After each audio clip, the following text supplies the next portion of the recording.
An experiment. That bodes well.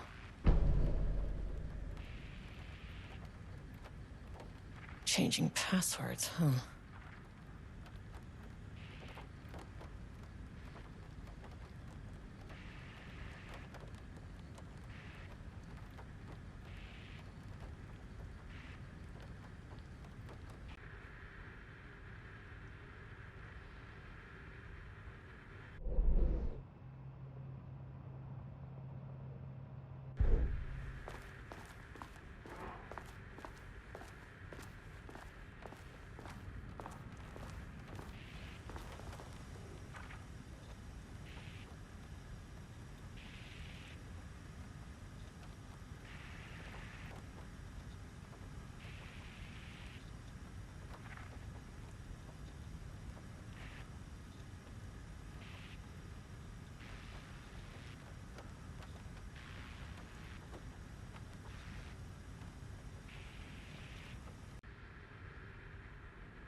Jules' keycard.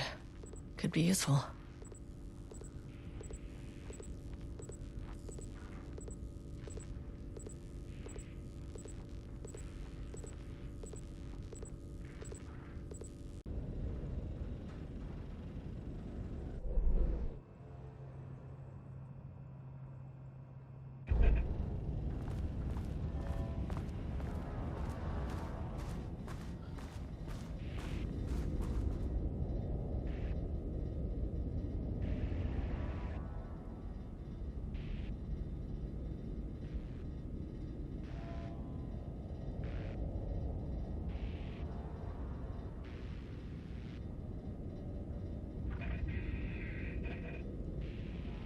September 12, 2023. Notes regarding a page of an Alan Wake manuscript I found in the archives. I checked the records, and this page is not in our inventory. I believe it manifested inside the lake house directly. I won't be filing this page. It'll just send Jules into a panic. The page is written in Wake's usual style, so I can't say for certain if it's being literal or figurative when it calls us monsters.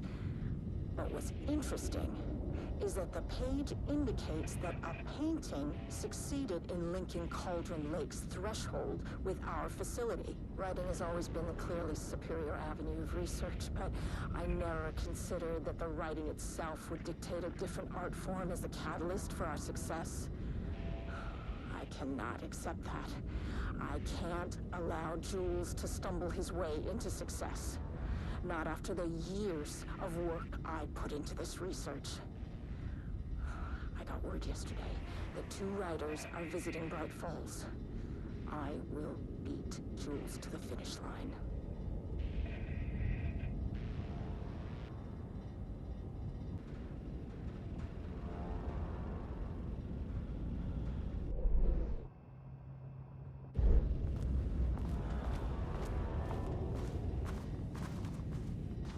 Diana and Jules Marmont had once been a team. Rising stars in the Bureau, both talented in their own way. Diana innovated and Jules got funding from the bureaucrats. Cooperation led to respect. Connection. Then after a decade of hard work, the happy couple were promoted. Co-heads of research. Their first years at the lake house were good. Challenging, but not insurmountable. Not for them. Gradually, thoughts fell into their heads like drops of dark water. Why does she get all the credit? Why does he get any credit? With that, a crack formed in the lake house. The Marmonts and their work became arrogant, erratic. The crack widened and the water seeped in.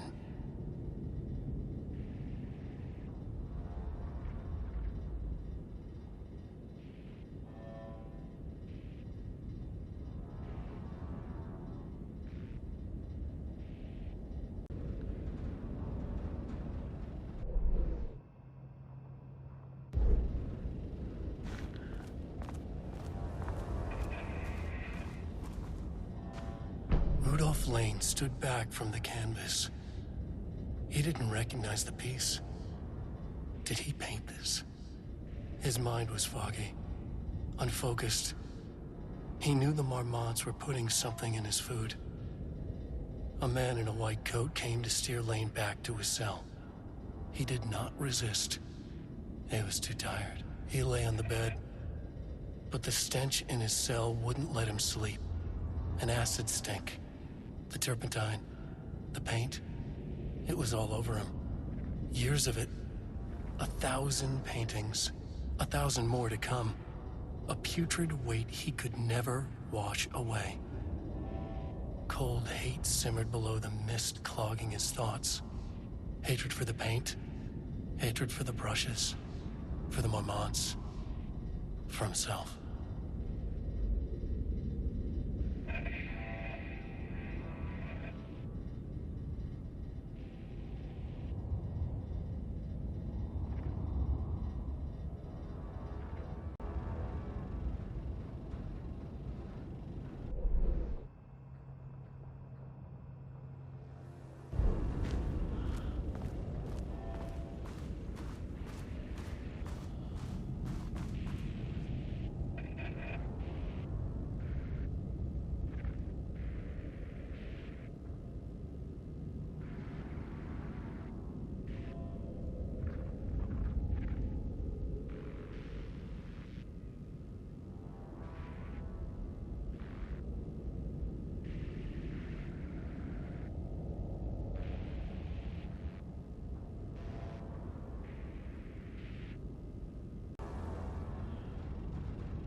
Experiment.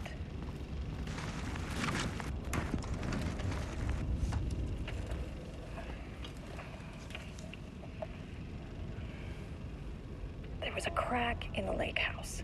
The Marmonts had let the lake in, but the water could not flow. It became trapped, stagnant, went bad. The truth was controlled here. The art was not art, just content for the experiment.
2018.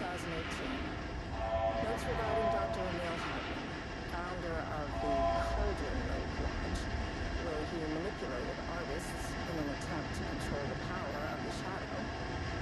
I've gone through his notes, which were confiscated by the Bureau after his arrest in 2010. Overall, Hartman's work was sloppy. Complete disregard for proper scientific method.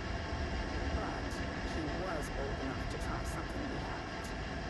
Our procedural writing machines are promising, but we can understand the effects of Cauldron Lake's threshold much better by observing live artists in action. Thanks to Hartman, we even have a list of prospects. Next step is to send Dr. Darling a request to bring some into the lake house for analysis.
Jules Marmont looked at the painting.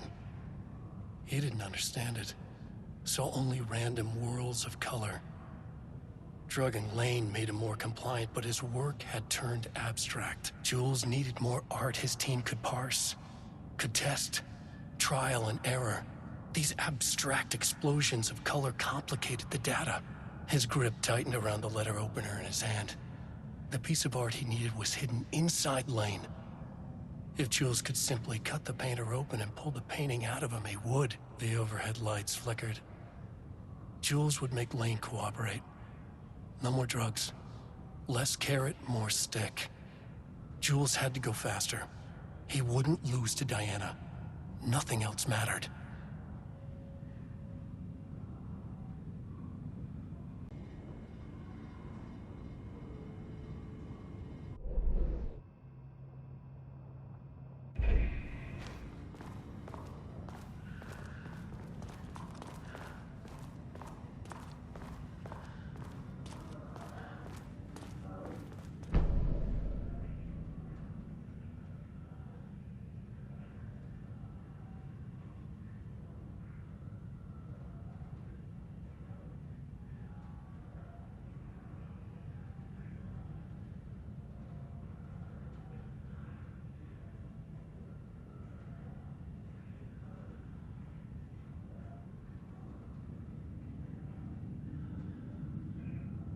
I can't paint anymore. I know you want me to paint, but I can't. I'm empty. Rudolph, no. You love to paint. And you are such a talent. This is just the classic artist slump. No. No, I hate it. It's just taking from me now. When can I leave? You said you'd let me leave. Ah, Rudolph, but you volunteered to come, remember? We are helping you, like Dr. Hartman did. Perhaps you need to see our doctor? I can arrange that. No. No, that's... I am feeling better. Much better. I will paint. Ah, this is wonderful to hear, Rudolph. I knew you would come back to your old self.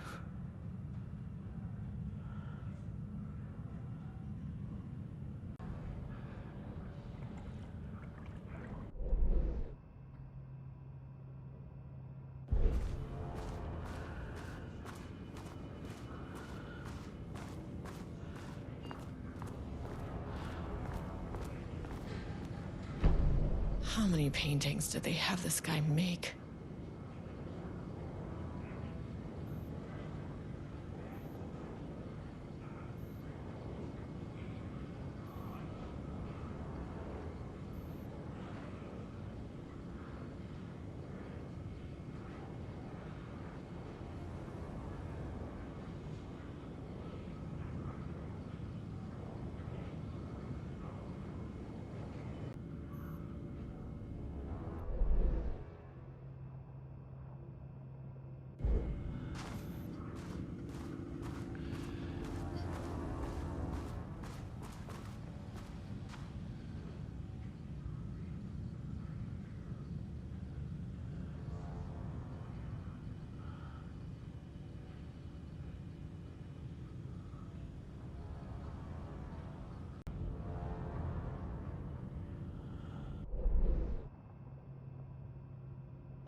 Successfully affecting reality, we always think of Alan Wake and his writing.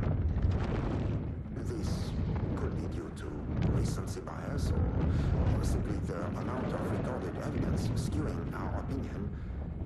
But also, I wonder if writing's very nature is an advantage. Text can describe events in such explicit detail. If the story gives the shadow blueprint, a map of what to make real. But not all art is like this. Music, sculpture, dance, cuisine. In our case, a painting. When the source material is open to interpretation, how will the shadow choose to interpret it?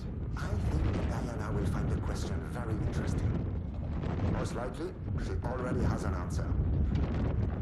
That's why I love her.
There was a crack in the lake house.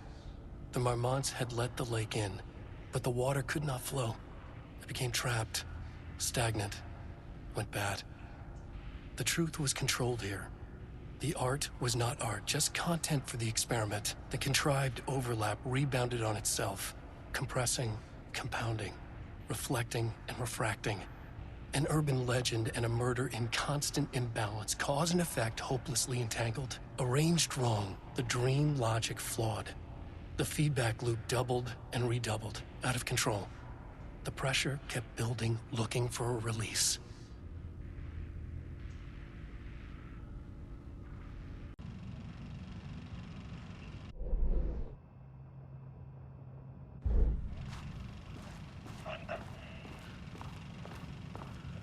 Need already.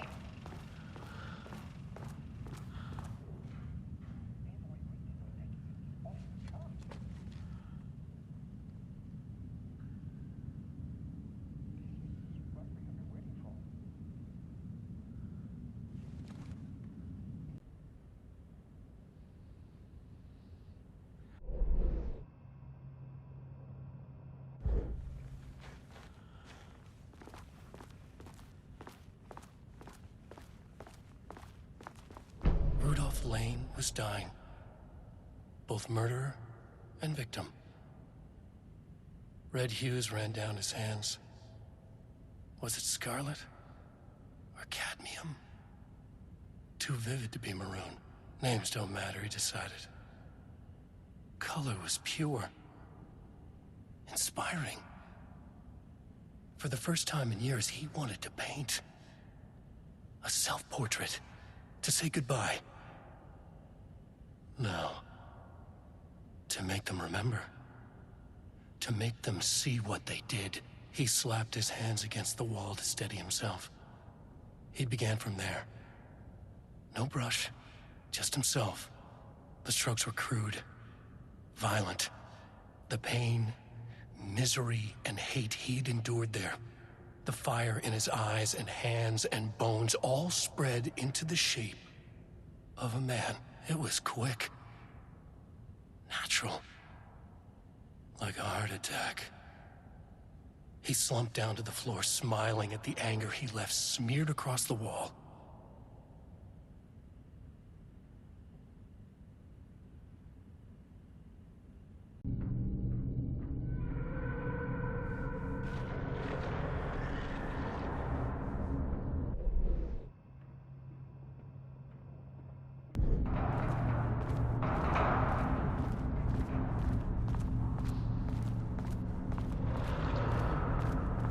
Diana sat in her office. A weak desk light kept the darkness around her at bay. The silence of the archive suited her. She scowled at a series of graphs when the room turned red. Alarms blared. Breach detected. Then the walls of the archives rumbled. A tremor in the bones of the facility. One by one, the red lights went dark as a wave of nothing poured in from all sides. Diana stood, but there was nowhere to run. The sheer depth of the darkness terrified her. She realized they had done this. Her and Jules. Their ambition.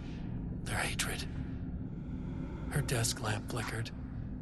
In the brief moment before it all went dark, she thought of Jules' smile.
The lake house was underwater. The Marmont's ambitions had finally been realized. Jules had dangled the painting like a lure and hooked an ocean. Their machines couldn't hold it. A fault in the system. The water rushed in, filled it until it was ready to burst. All their successes and failures had led them here. The work had made them into monsters. But the lake house was still theirs. It always would be. They could feel an outsider trespassing in their labs. "I know you're here," they called out to the dark. They hunted floor by floor. They wouldn't let the intruders stop their progress. This was their home, their beloved tomb beneath the waves.